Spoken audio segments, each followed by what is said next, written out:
If you ask someone what the greatest supercar is, you'll probably hear names like Ferrari, Porsche, or McLaren. But every now and then, someone quietly says, the Lexus LFA.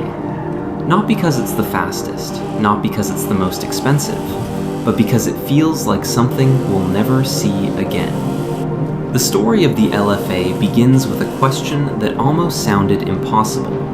What if a company known for building some of the world's most reliable luxury sedans decided to create a car with absolutely no compromises?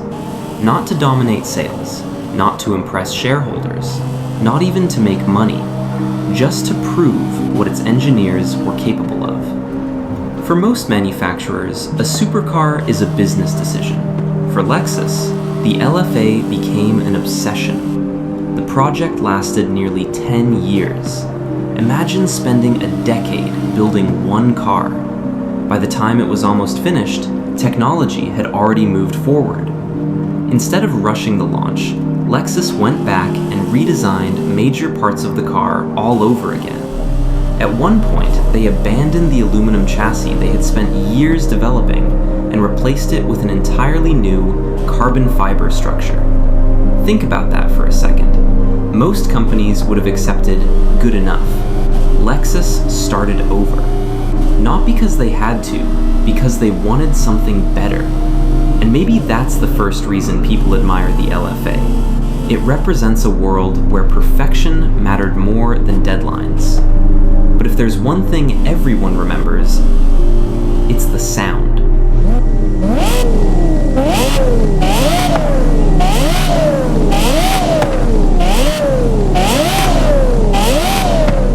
People often describe the LFA as having the greatest engine note ever created.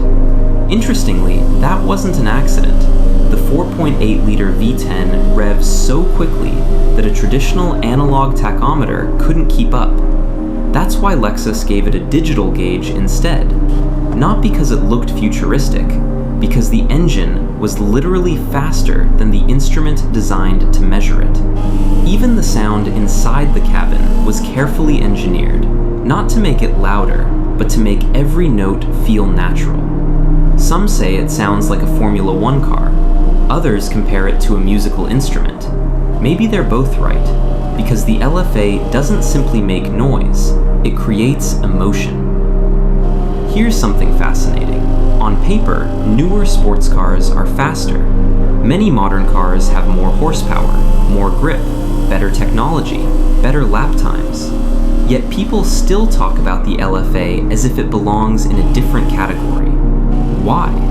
Because emotion doesn't age, technology does. Every year, cars become quicker, more efficient, smarter, but very few become more memorable.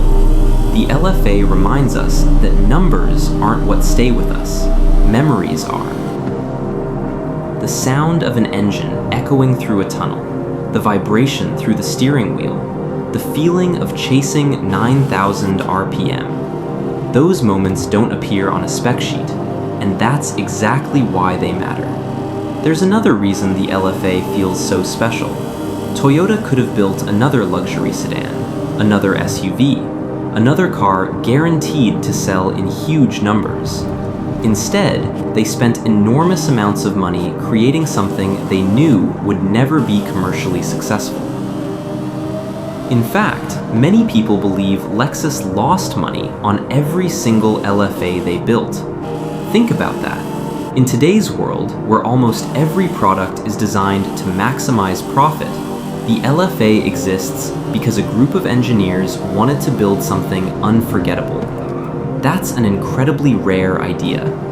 And maybe that's why this car has become more valuable with time.